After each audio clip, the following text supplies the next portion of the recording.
in 2022 at Tip Top Snack Bar.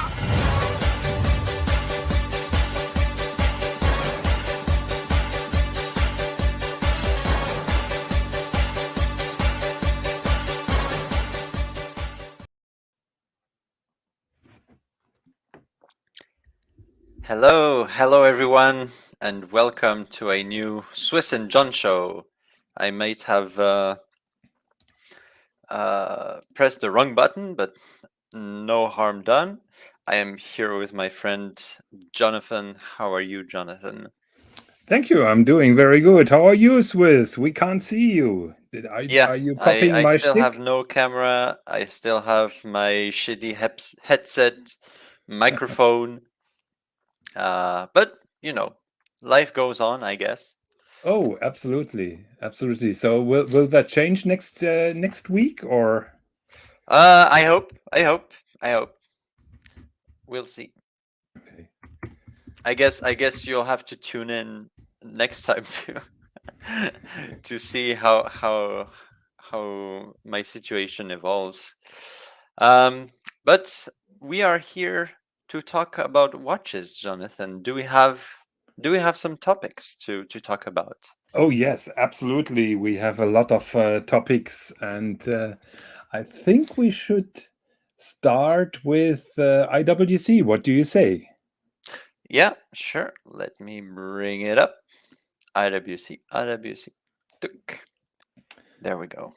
So, as everybody may know, IWC issued a new Mark 20 watch. And before we are talking about this particular watch, I would like to go a little bit into the history of this special watch. I'm not sure. Have you seen the last two links that I sent you? Because I would like to start with a dirty dozen. Yeah, I have it right there. Very good. So the history of those IWC pilots watches is best explained when we're starting with a dirty dozen. So in the midst of World War II, the British Ministry of Defense had a problem because the usual clock and watchmakers, they were occupied with producing items for the war, so they couldn't produce any more watches. So the Ministry of Defense then made a draft to the Swiss watchmakers to create the perfect soldier's watch. The perfect soldier's watch, in today's terms, would be the perfect field watch, as we know it now. And Swiss watch companies and one British watch company came up with their watches along those recommendations drawn out by the Ministry of Defense. And those were 12 watch companies, 11 Swiss, and one British company called Vertex.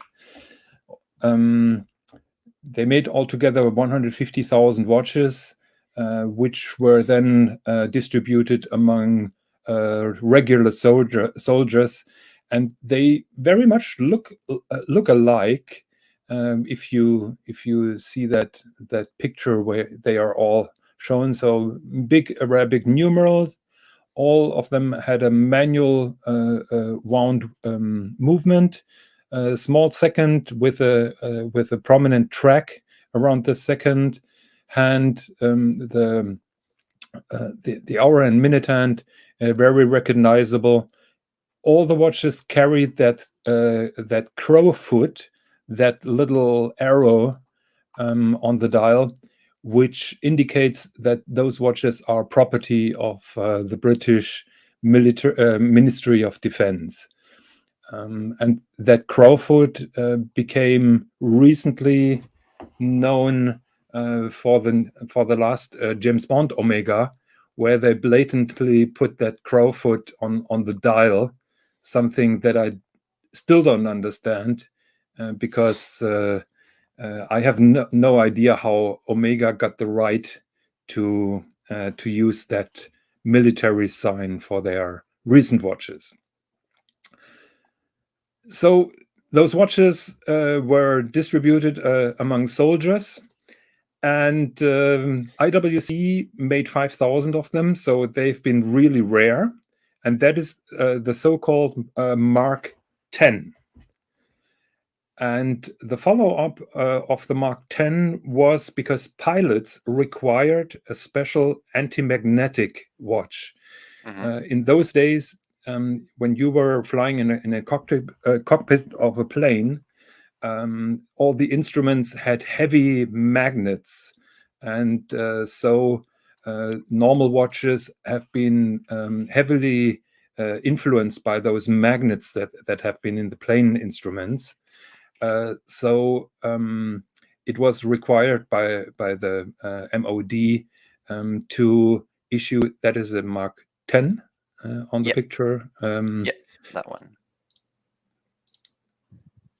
So, but I'm looking now for the Mark 11, because the Mark 11 was protected against magnetism by this famous soft iron casing. Yes, that is a Mark 11. So the revolutionary step forward for the Mark 11 was that soft iron casing. So virtually the movement is encased in a cage of soft iron, because that leads away the magnetism. Just like the Milgauss would. Exactly, yes. Basically, the Milgauss has the same concept. So to realize this, you have a dial made out of soft iron. So you have one part of the casing already. Then you have a soft iron ring around the movement with a little gap where the crown goes. And then you have a soft iron back that is below the case back, which then shields the movement from the backside. Many watch YouTubers are referring to a soft iron case, to a Faraday case, which in my opinion, and you're the better scientist than me, in my opinion, that is wrong, because a Faraday cage is usually defines something that protects you from lightning. Yeah, it's like it protects you from lightning. Yeah. Yes. So electric discharge. Of course. Whereas the soft iron cage like bends the magnetic field. Exactly, yes. Yeah. So soft iron case is only about magnetism. Look at that movement. How fucking beautiful is this? Yeah. And you see the crow foot still on the movement. So this is badass. I want that. I want one of those, man. The MOD insisted on having that crow foot on the movement, on the case back, and on the dial. Are you able to pull up a case back? Because I would like to explain the 3 Ws as well. Oh, it was over here, yeah. So the 3 Ws, as far as I know, means wrist, watch, water resistant. No, watch, wrist, waterproof. That is the watch, the short wrist, yes. Waterproof. Yes, watch, wrist, waterproof. That is the triple W. Okay, so this is not like a precursor of the internet. No. Ooh, we are now in conspiracy theory material. I wouldn't go that far. And this is a secret antenna shape. Yes. It shows the connections to. Okay. Yeah. So so the Mark 11 was solely intended for pilots because of that magnetic shield, and it was produced from 1949 until 1984, which is a really long time, and only 1,000 of the Mark 11s were issued to civil persons. All the others were issued to military people. So IWC, over a span of 10 years, sold 1,000 civil versions, Mhm. and yours truly was blessed owning one of those. Oh, I owned a Mark 11, and not only that, I owned a very special Mark 11, and I'm trying to pull a picture up. wow. You have to show that. Yes. Oh, yeah. So Ooh. in the early so I It doesn't started. have a small second. No. All the Mark 11s don't have a small second. They have a center Oh, yeah, second. true. Yeah, true. That Yeah, was that was another difference. Okay. So I started selling watches in 1985, and of course I came across with the Mark 11, and I was a cool guy, and I was into tool watches. My first watch was a GMT Master, and I love tool watches. And of course, somebody then told me about that Mark 11 IWC, and I found that too cool. And I always wanted one, but it was a manual watch still, and I couldn't be bothered having a manual watch. So I was hoping, because I was getting 30% discount on new watches, that IWC would issue this kind of watch. So now, little tangent. My first IWC Pilot's watch was that with a white dial. That was in the early days of the internet. I stumbled across it on a print ad. I bought it immediately because that was an oddball. I've never heard before about those white dial variants of the Mark 11.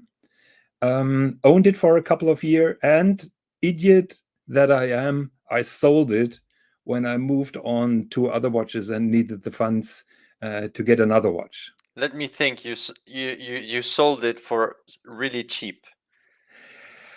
I'll give you a ballpark. I think I bought it for 3,000 Deutschmarks back then, Oh God. Okay. and I sold it for 6,800, and I thought I was smart. So what is the price of a standard Mark 11 like this one?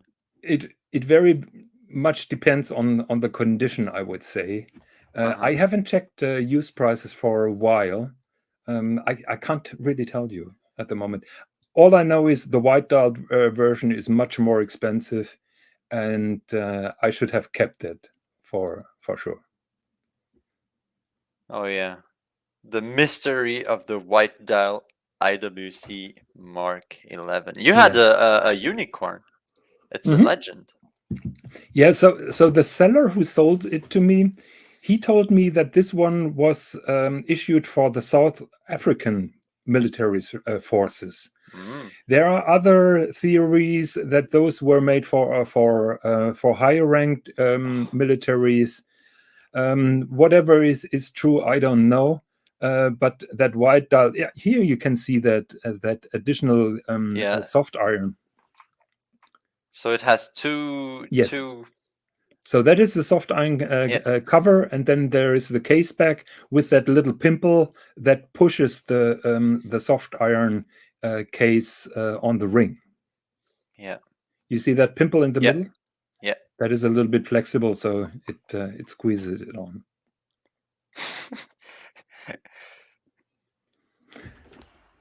So, oh wow. When I started selling watches, I knew that the Mark 11 was something really special. I always loved that watch, but I couldn't get one. IWC was in a very bad shape back then because they were still suffering from the aftermath of the quartz crisis, mid-80s. They just started that IWC Da Vinci, that perpetual calendar based on Valjoux 7750. Yep. Which was a smash hit, and they produced mainly IWC watches designed by Porsche Design, which may be another story that I'm going to share with you. So I've been waiting for a Mark 11 or a newer Mark 11 for many years, and IWC started experimenting with the Mark 11 dial, and I've sent you two ugly pictures. Maybe you pull up that Ingenieur at first, because as far as I remember, that was the first attempt. No, the other one. This one? Yes, that one. So IWC was big in titanium, and the last model that they had was the Ingenieur, and they issued this particular watch 33 millimeters case size. That was a man's watch back then. Ooh. With with a Mark 11 dial, which was, in my opinion, spectacular. But it was just too small. It was just a little bit too small. That was the main flaw. And it made me unhappy. I tried it so often on my wrist, and I thought, oh, could be a little bit bigger. So I couldn't pull the trigger. To make things worse, IWC issued another watch with that Mark 11 dial, which we hopefully will see now. This one? Yes. So that was a steel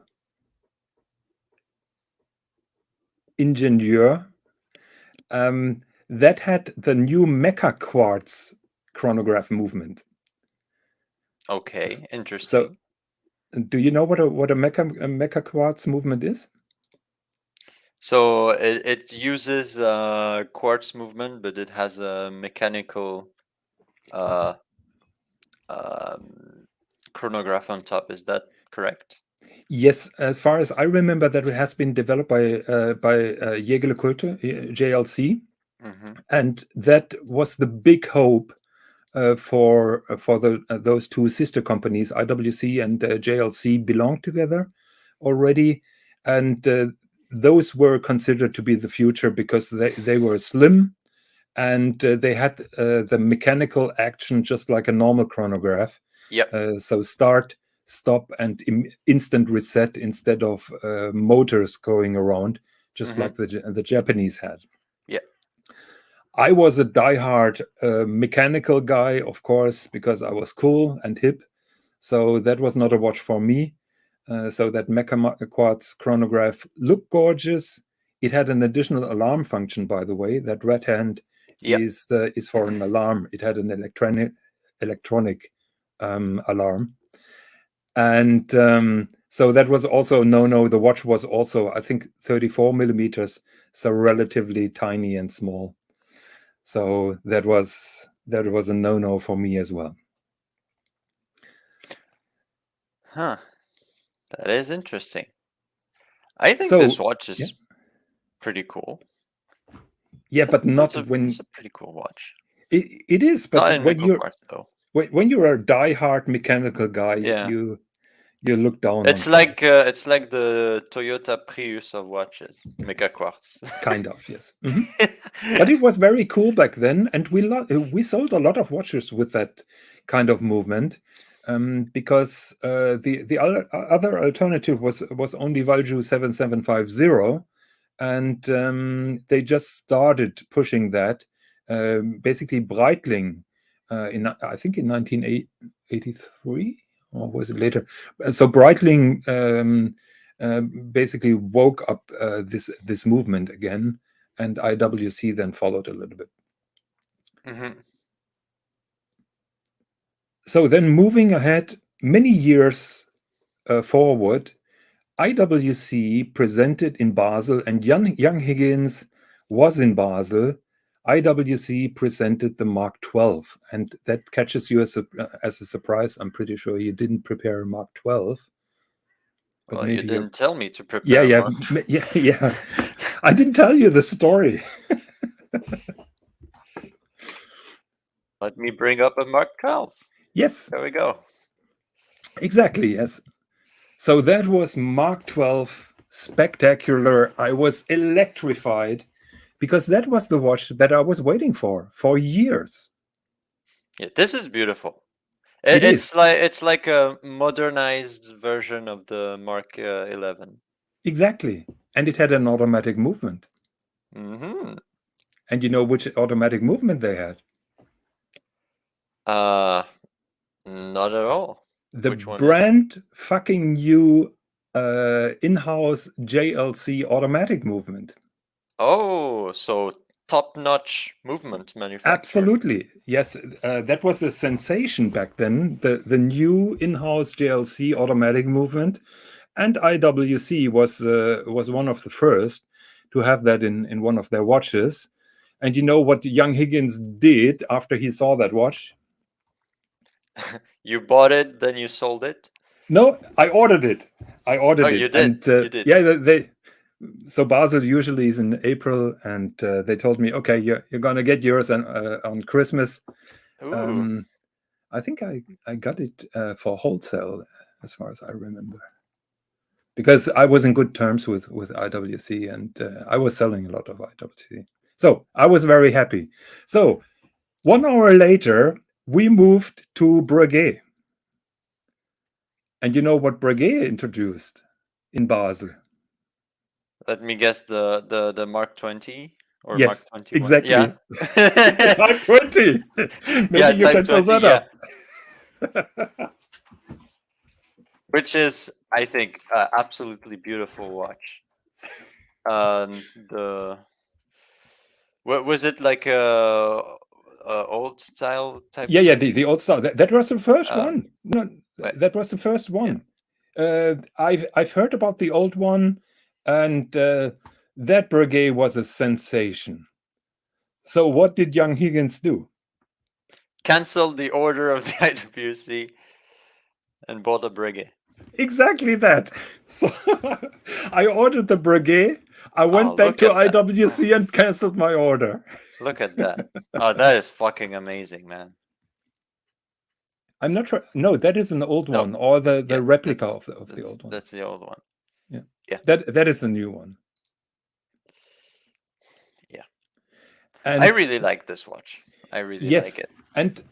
And I had to wait for over a year to get it.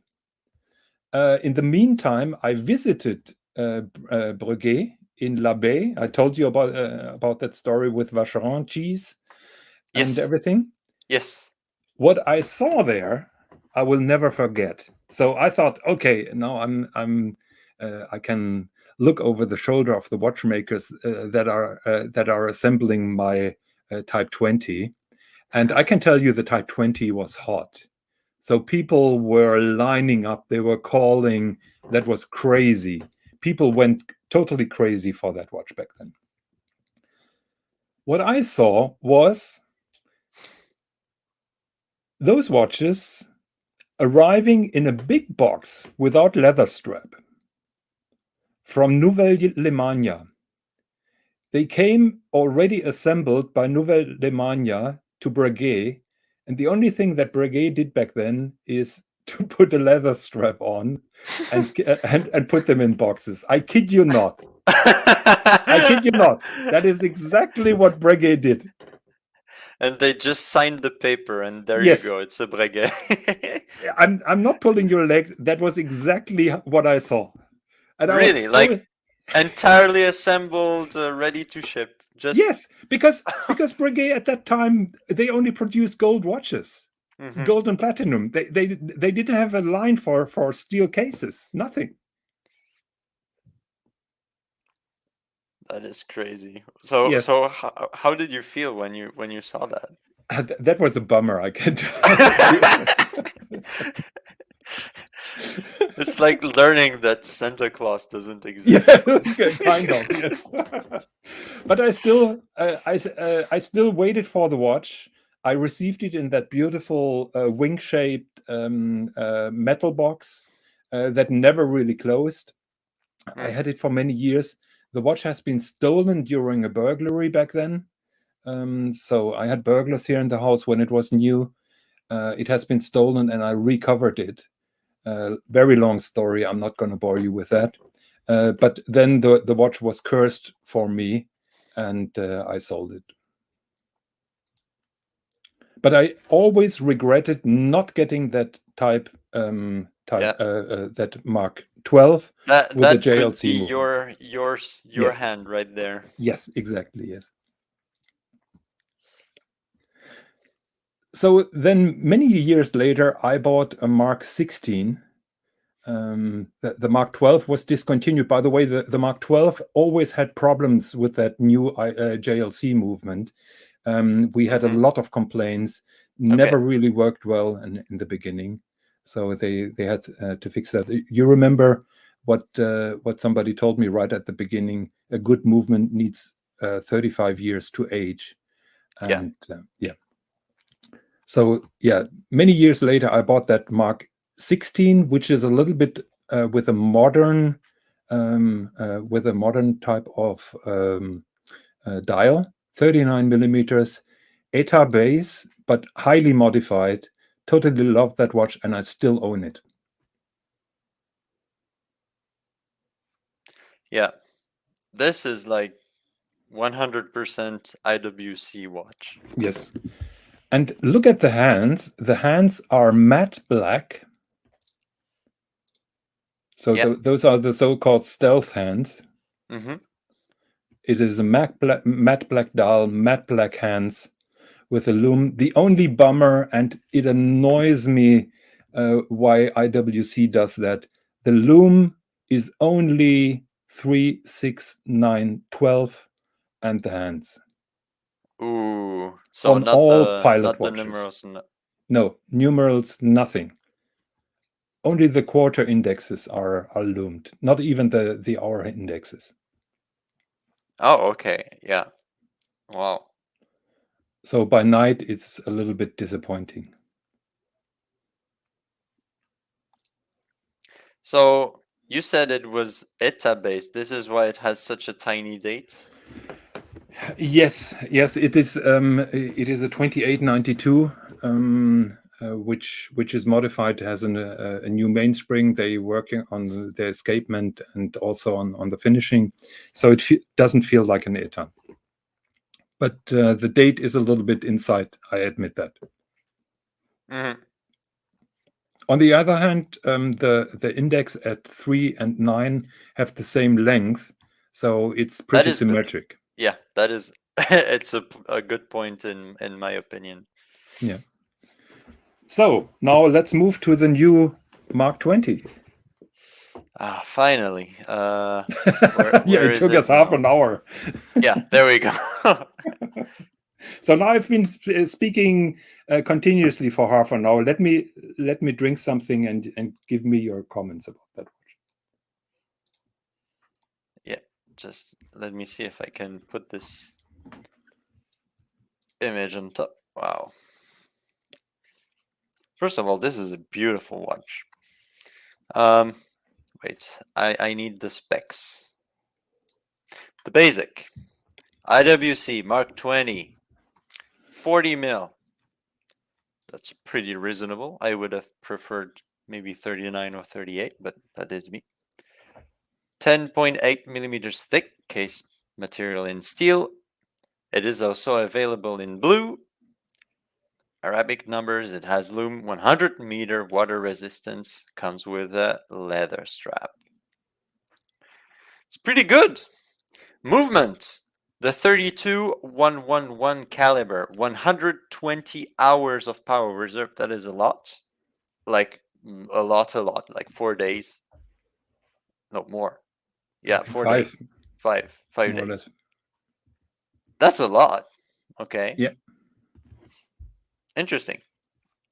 And wow, all of that for $5,000. This is pretty cool. And you have a little, I guess, a bomber plane or. Yeah. I saw some comments about about this plane. I don't know. But let's have a look at the date, because Idiotech says the date is still wrong. Look, the distance is even further, I would say, and I don't like the white background. I think the yeah, I think it was better with the black with my background. watch. Yeah. Well, you know me. It would be even better without the name. The same old talk always. Can't you get over it and just shut up? No, but So they made some improvements to the last one, which was the Mark 18. I have no idea why they have moved from Mark 18 to Mark 20. One explanation is, they have now the new movement, so it's a bigger step than a normal evolution. Some people say 19, the number is cursed or looks odd. By the way, there is no Mark 13. And I think Mark 14 also. Did they skip Mark 14? I think they I'm not did. sure. Yeah, I think they did. So it is not consistent always. They improved the Mark 20 over the Mark 18. The Mark 18 had a lot of blank space. Can you pull up a Mark 18 maybe? Yeah, Mark 18. The watch always looked very big because the numbers have been squeezed to the outer ring. So there was a lot of blank space. That was always a problem. So here we have the kind of difference. 18, 20, 18, 20. Yeah, the date in black is much better. Much better, yeah. Yeah. So they moved now the numerals towards the center of the dial, which fills the dial a little bit nicer. They also moved the IWC logo a little bit down and that triangle. So they fixed some of the problems. In my opinion, it should be still 39. It would be better if it would be for 39. What I really don't like are the polished hands. Yeah. So although this had the stealth hands, as you said. Yes. You can see there it's like black. Mm-hmm. And these are the polished hands. Shiny hands, yeah. Yes. So I know that the old Mark 12 had the polished hands. In my opinion, those stealth hands are so much nicer. Yes. To be honest, I like both. I think I like both. Of course, it would be the first time that you agree with me. Yeah. Is it me or did they change the crown? The crown is a bit more protruding. Yeah, the crown is different because they increased the water resistance. I think that has something to do with it. It is a little bit longer, probably better constructed. But maybe we turn the watch around because a main criticism of people who honestly have no idea about IWC pilot watches, I'm hearing or reading so many complaints. There is no transparent case back. What do you say about that? Yeah, well, usually they don't have transparent case backs. Yes, but there is a reason why they don't have it. Oh, because of that soft iron casing. Yeah. That is it. Yeah. So I'm always laughing when I'm here. They should have made a transparent case back. Well, the only thing that you can see is the cover of the soft iron casing. Yeah. So this is now the first IWC pilot's watch with an in-house movement, so they say. I did prepare the the screenshot. Okay. Yeah. And that, in my opinion, is the biggest bummer. Yeah. So this is from a guy on Instagram. I don't remember his account name. He's famous for tearing apart Panerai. He was the one always tearing apart Panerai. And he came with this fake news. Hodinky equals Richmond propaganda. Now with the in-house movement, he says the IWC 32111 is the same caliber as the Baumatic and the P900, which is in Panerai. All made by Val Fleurier. And so, it is true. Yeah. And that is one of the things that I feared when I heard about that new Val Fleurier factory. So the Richemont group, in the last couple of years, they rose an entire new movement factory which is called Val Fleurier, and I would assume it is nearby Fleurier. And I was fearing exactly that now the entire Cartier group is being outfitted with movements from that factory, and every brand labels their own movements in-house, because it belongs to the big company, to the big conglomerate. And yeah, this is one of the first instances that it happened. So it is a group movement.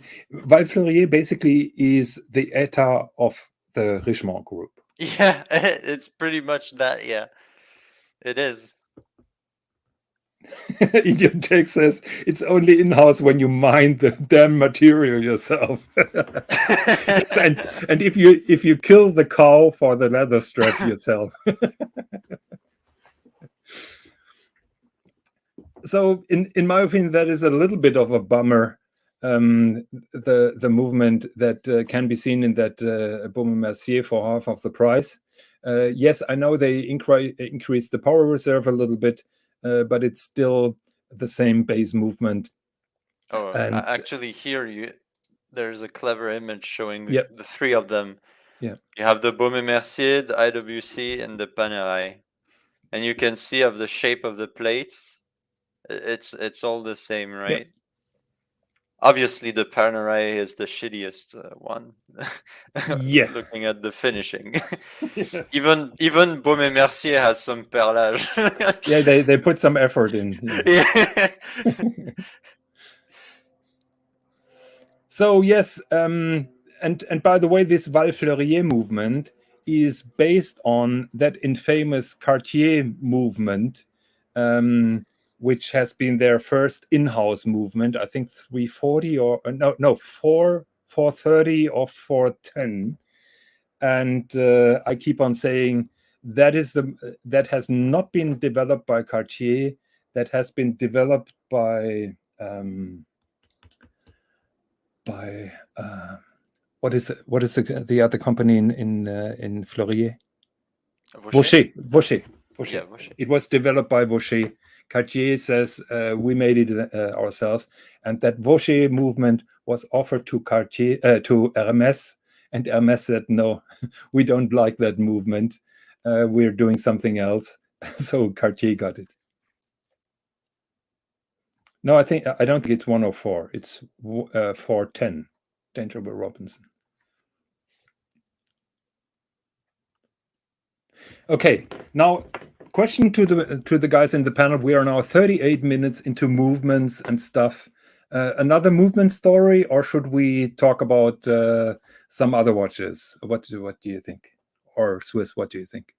Oh, I'm good with both. Let's see what the people in the chat think. So the question is now, should we rant about Panerai for a second or not? We always like a good ranting about Panerai. Yeah, you're never ranting. That's always my dirty job. Yeah, because you're the grumpy old man. Thank you very much. I so much appreciate that. Actually, I'm trying to find that article from the Rolex forum. Yeah. That I sent you. No, you did not send me any link to the Rolex forum. Of course. Yeah. No. But that blog thing I sent you. Which one? With that dodgy finishing on that. Oh yeah. Wait. I have it. I will find it by Google. I've opened up so many links. Yeah. Where is it? So yeah, it's Periscope. That is. Wait, give me 1 second. Yes. I shall find the link. Oh, please. There it is. The dodgy image. Are you guys ready for one of the saddest images in in the watch? No. We're gonna build that story up. Okay, so I let's start with the Periscope. Okay, Yes, Periscope, and there is a story. Yes, This there image is. is legit. This He is does. such a good image. He does amazing images, I must say. Really. Yes. So one second, I tried to pull this also up. What is the new Panerai 1910? Yeah. So yes, we're going to build that up.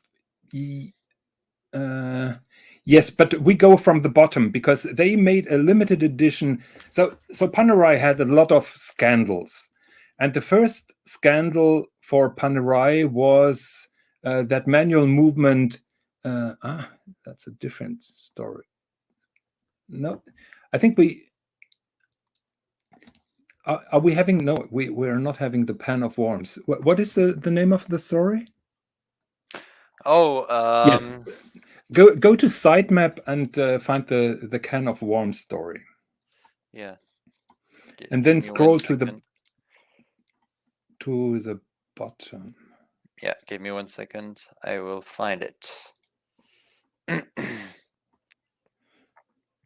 Panerai. Oh my god, so many Panerai stories. Yeah. So many Panerai stories. He is a Panerai hater, or he writes very negative about Panerai. I'm not a Pam of Worms. I have it. Yeah, I'm another not god tier image. Yeah, I'm not a 100% Panerai expert. What I'm reading from him seems to be well researched.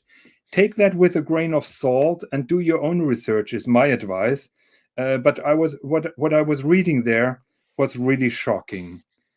The first scandal that Panerai had was a limited edition, I think in the mid 2000s. I can't find the image. It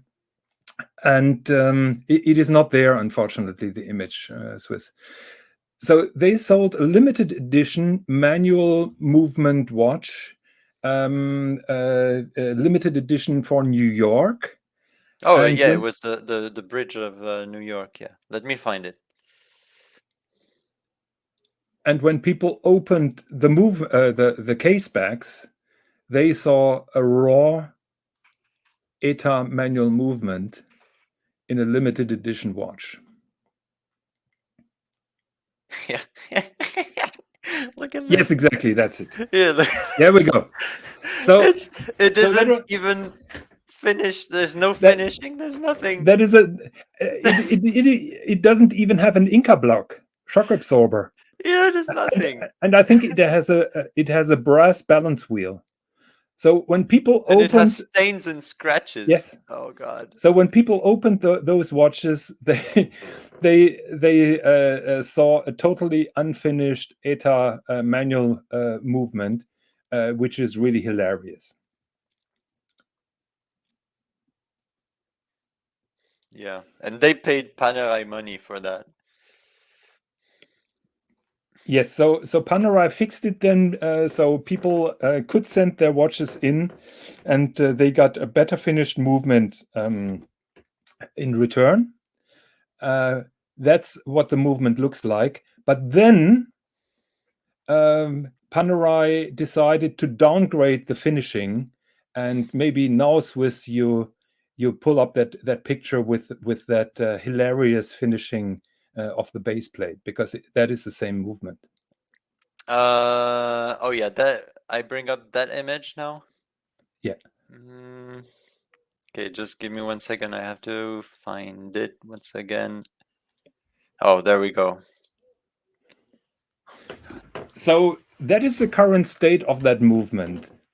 And guys, this is the worst thing I've ever seen. I thought that was a joke. It's no, but to me, it's infuriating. It's not that it's lazy, but it's clearly is. It's dishonest.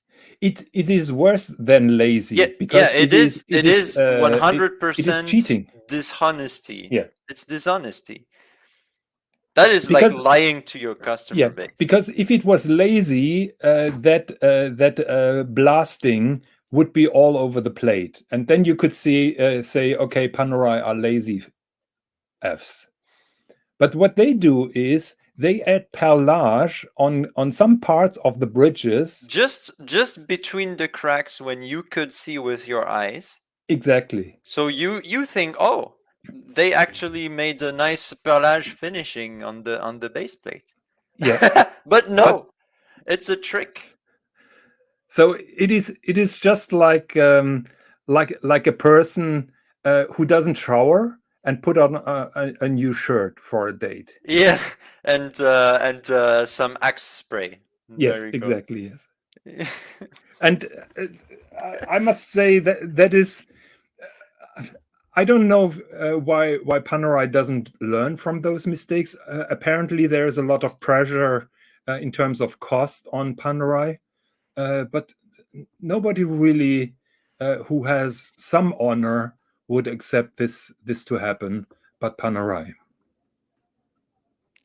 Yeah, this is the worst. This is the worst thing I've ever seen. Oh. Well, then it gets even funnier, and now we're going to the can of worm. Because 1 year ago, Panerai introduced a new chronograph movement. Yeah, no, don't go down. Don't go down. Here, a new chronograph movement in-house. I think called 6100. So all the journalists were saying that is an in-house movement, and then some journalists started looking on the back of the watch, and some of the early pictures are a little bit below. Yeah, so that apparently was the first picture that appeared on Hodinkee. And what you can see is an ETA 2892. I think Not there's really well even finished. yeah, there's the finishing. Guys, it's a solid gold movement. The watch, chronograph, Yes, and everything. It has the 27,000. completely unfinished movement. Yes. And yeah, I think this is Yes. the best. Yes, Best they already they found the engraving already. The Yeah. there is they left the Mm. engraving of the Yes. ETA 2892A2 movement. Yes. And what is hilarious, so when you clicked on the Panerai homepage, you could see the left image. And with Photoshop skills, you could generate the right image. And the theory is that it was meant like that because then Panerai could argue, yes, everybody could do their own research and see what kind of movement that is. Yeah, that is just scumbag move. Yes, Move from. So it is an ETA 2892 with a Dubois Depra chronograph movement. Nothing in house, I tell you guys, because you can buy them just like that. Now Panerai did even a more dodgy move. Maybe you can move up a little bit again. So no, a little bit more up. So with their steel watches, the steel watches, of course, have a closed case back. So you're not able to see the shitty movement. The problem with the gold case back is that a full gold case back costs a lot of money. Yeah. And Panerai apparently decided to use only a gold ring and have a cheaper sapphire crystal, but it couldn't be transparent, so they tinted the sapphire crystal and put that dodgy worm pattern on that sapphire crystal. And this is where it's getting really hilarious. Yeah. This is stupid. Absolutely stupid because they just wanted to hide the fact that, I mean, Look at this. Yeah, for a comparison, they compared a standard Tudor movement, which is much better finished compared to that Panerai. At least there is some perlage and some Geneva stripes on the rotor and everything, and not only that microblasting. Yeah, that I mean, look, has to be done anyhow. this comes straight from the movement maker. There's nothing. It's crazy. And a gold watch, solid gold watch. Damn. So can we now see the other movement where they updated the finishing? I'm not sure if it's that story or the other one. Scroll a little bit down.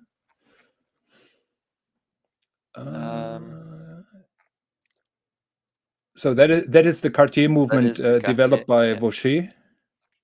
That is based on. Oh yes, yeah. Here you can see the Valfleurier stamp still.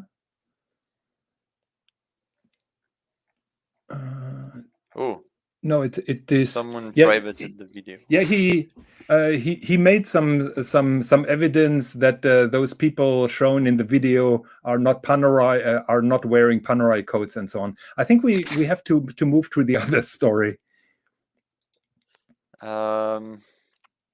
Because there is another scandal. Yes, perpetual downgrading. That is the story. And maybe you can post a link in the comments so that everybody can do their own research. It is better than a murder book, in my opinion. So this is the movement that you also can see. That is the same basement, just like in the IWC Mark 20. Yeah. Nothing really special.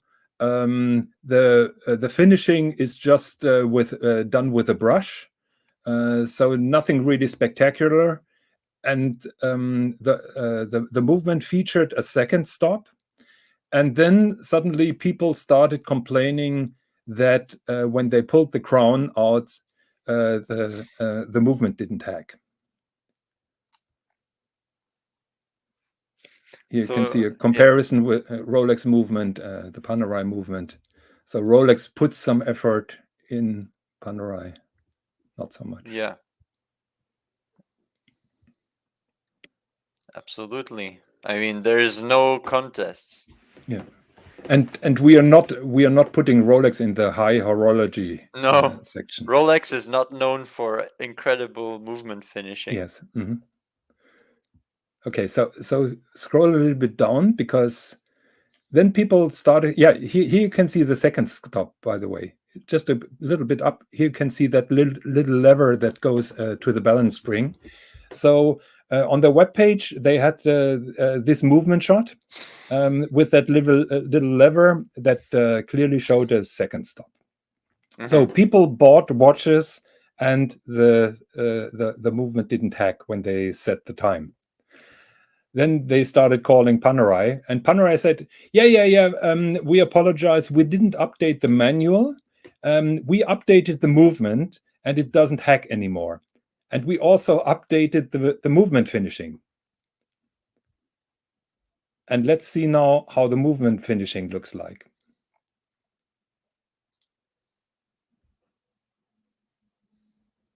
Yeah, on the left, there is the evolution movement finishing, which is not even brushed. What? It's I thought it was the other way around. No. So the evolution, yes, is way shittier than the previous one. And it's not an evolution. Basically, they just spared out one step, satin brushing everything. So it is not an evolution, or it is not an improvement. It is basically just leaving out the entire decoration. I'm glad that they put an Inca block in front, at least. I like to ask what is the advantage of removing hacking second? Well, the movement is getting cheaper. That's it. It's an advantage for Panerai. Yeah. You as a customer don't have an advantage, but Panerai has it. So yes, So I've never been a big Panerai fan, but reading about those kind of dodgy moves, sorry Dodger, I know that you're here, you have nothing to do with it, but those dodgy moves really put me off from the brand. And there is, by the way, there's also an interesting story about Sylvester Stallone. Did you read that by chance? Oh, I did not. So what's the Do story? you want to hear the story? Oh yeah, yes, please. So Panerai got famous. Here, have a look. Oh, look, Nice. Pam Yeah, 318. that was the was in the limited. Panerai, guys. No, that was the limited. That Yeah. was the That was image in the that I Panerai. searched at the beginning Yeah, of the yeah. story. Yes, no ETA and raw movement. So yes, the story is, or Panerai got fame by having been worn by Sylvester Stallone in a movie called Daylight, and I think Daylight was 1995, and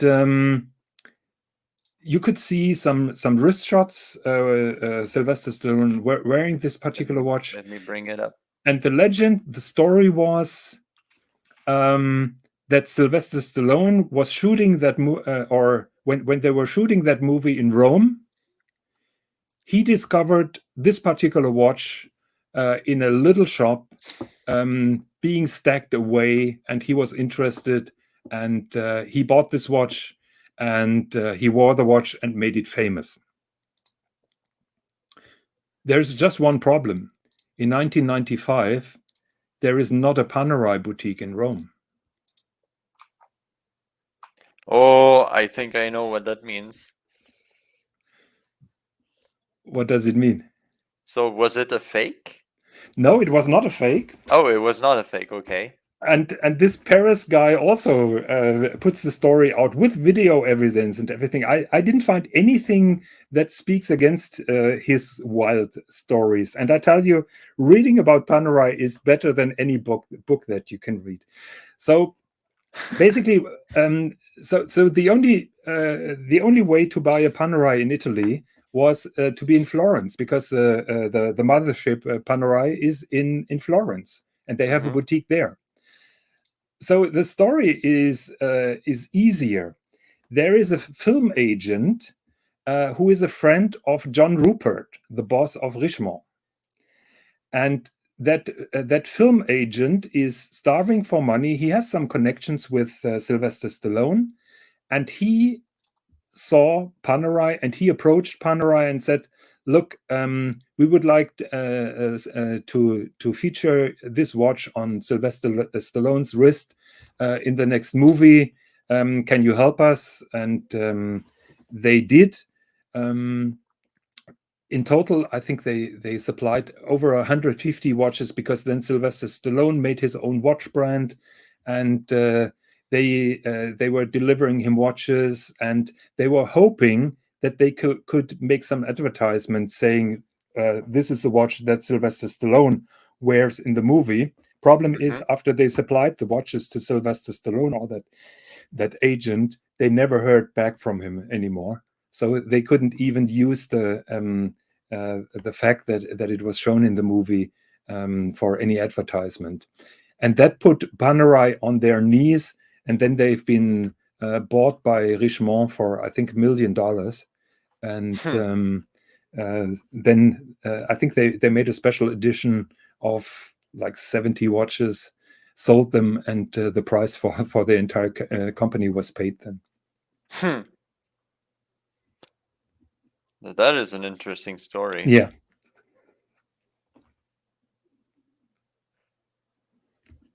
Wow. Yeah, and 1995, that was the big time of movie endorsement. So Ebel invented that by putting their watches on every actor on TV and in the movies, Miami Vice and others. And Panerai tried to continue that game.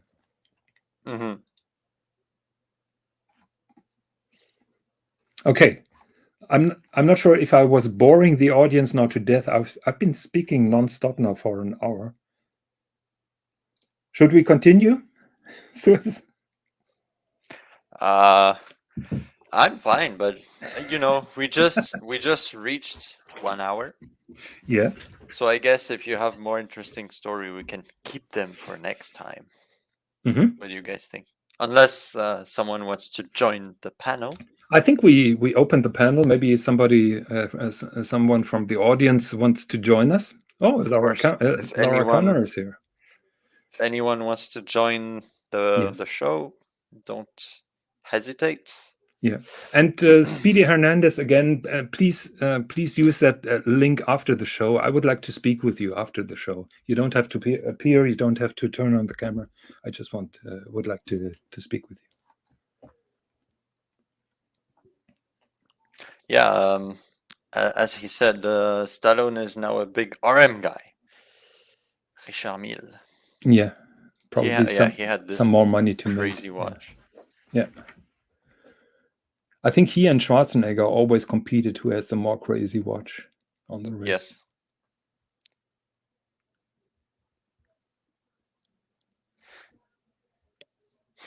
So what other stories have we prepared? I lost track.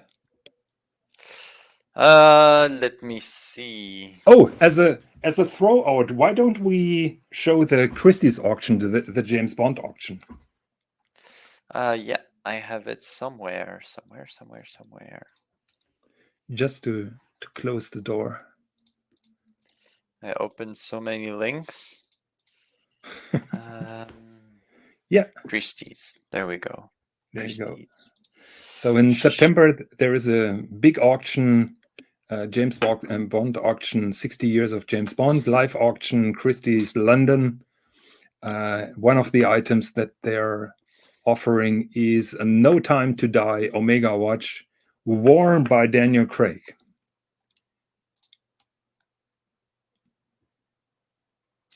So that is a big lot. Do you think many people will try to get it? Why is my... Oh, I'm absolutely sure that many people will try to get it. There we go. But there is a little caveat that I would like to talk about. Here you see the crow foot again on the case back and on the dial. Yeah. So it comes with a certificate signed by Daniel Craig, Mikey Wilson, and Barbara Broccoli that this watch has been used or worn in No Time to Die. You can see a picture of Daniel Craig wearing it. The problem is, it sounds good, but I know how movie shooting goes, and I'm a little bit skeptical. So what you have to know is, can you pull that image of Daniel Craig? Yeah, just give me 1 second.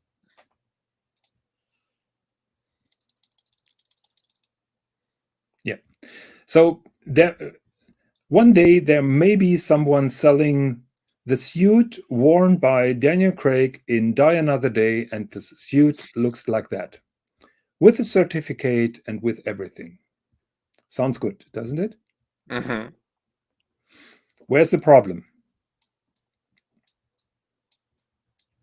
Do you have an idea how many suits of that type are used for this particular suit? I guess they would have many of the same prop, right? Exactly. Yeah. Exactly. I'm very sure they have around 20. This is like one of many. Exactly. That is my problem. So just like suits, the suit gets dirty, or it has to it gets wrinkly, or it gets wet, or whatever. So they have to prepare for those occasions. Same goes with the watch. What happens if the watch drops, or if it gets scratched, or if it gets lost, or whatever?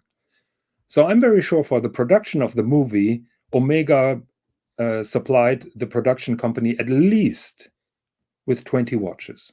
Mm-hmm. And this is where the problem starts. So I don't doubt that that this watch has been worn by Daniel Craig. The text is very short, so it doesn't say how many watches were supplied to the production, in which particular scene this particular watch has been worn, and so on and so on. But if I'm spending this kind of money, well, the estimate is very low. But if I'm pretty sure this watch will go up far over 100,000. If I'm a potential buyer for that watch, I would like to know exactly how many watches have been supplied. This particular watch, when was it worn? Can you certify that? And even with the certification, I can't be sure because they all look the same. So it's a big gamble, and you don't really know what you're getting at the end of the day. Yeah. I have a question for you. Yep. If you could get any watch, just one, but one of any watches worn by any of the James Bonds filmed on set, except for the Submariner. Why except of the Submariner? Because I know you're gonna pick the Submariner. You're such a mean person. Okay. Seiko G757-5020. Wait. Say again. So Seiko G757/5020. Ooh, interesting. Is it that one? No, that one. There we go. So this was worn by James Bond. Oh, yes, that was worn in Octopussy, and I was deep into watches back then, and this watch was so extravagant, so crazy, so out of any normal design. I totally love that watch. I have this watch in mint condition in my collection. I totally love it. And if I could get the watch that has been worn by Roger Moore, I would love to get that. nice. Now I'm losing all respect to the there it watch is. community for selecting an LCD quartz watch. But Yeah, that is but my honest. it's oh, and look, what do we have there? Yes, that is. Have you seen that one of the eggs is also part of the auction? Oh, it is. I didn't Yes. see that. And you know that I'm trying to recreate the egg since 8 years, and we didn't get go here it is. They are selling one of the eggs, and I know that Aeon Production has two. So that is super special. And this is the first time we are getting really good pictures of everything. So now I'm working since 8 years in recreating this bloody egg with that bloody coach. And this is the first time we get really good shots where we can see all the details. And now that my egg is almost ready, now we have to make amendments. You have to make small retouches because just there is a shot of the top of the egg. I'm just giving you an example. Yeah, here. That one. Okay, can you scroll? Yeah. So the problem is we had a blurry picture of this kind of crown crest. Yep. On the top of that crest, you can see a square with this kind of cross inside. Mm-hmm. We assumed that it was a round dot. Now we are making a square with a cross inside. So it never ends. Yeah, Danger Will Robinson says, go win that auction. You'll not regret it. I agree, Danger, but that egg, I'm very sure it will go over 150,000, 200,000. And I simply don't have the money for that. And look, but I'd love to own this. A secret compartment so you can put your Seiko inside. Yes, but that we found out, and my egg replica can do that as well. Oh, can you see some type of lettering? Yeah, that is a kind of sticker where Eon Production identifies their props. Mm-hmm. Yeah, Oh, yeah, Danger and Will Robinson so says now you start have- selling stuff. Danger, it is not that easy. The problem is I know very high profile collectors. Think of Cars and Chronos. So if Cars and Chrono wants this egg, I don't even bother selling my stuff and try to compete with him. And there are some Cars and Chronos guys in the James Bond field, and I have no way of competing against them. Did you manage to recreate the enamel pattern Yes. underneath the? Yes. Yeah. Yes. Yeah. There's like you did it with the lathe, yeah. It is guilloché. Yeah, below. guilloché. Yeah. Yeah. Yeah. That is beautiful. Yeah, it's absolutely gorgeous. Chris Clue says, Jonathan, sell your Panerai collection. Not much money on there. But, I'm so angry because 6 years ago, I went to a James Bond exhibition where one of the eggs were on display for the first time. And the problem was that the egg was 10 meters away. And they wouldn't even let me make photographs from 10 meters away. And I sneaked in some, or I did that. I did then photographs when the guards turned away. But of course, that is not really valuable for research. Yeah. And did you try to contact Christie's now that they have one in there? Actually, I'm thinking about flying over to there. My friend who supervises the making of the egg will go there, and probably the goldsmith as well, just to check it. Yes, I think the auction is 28th of September, so we have a little bit of time.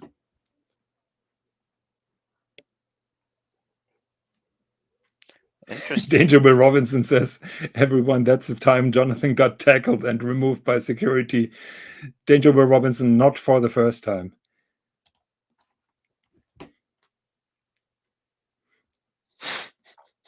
Okay, nobody is brave enough to join the panel, so I think we are closing this. Maybe we post the link again for the after show.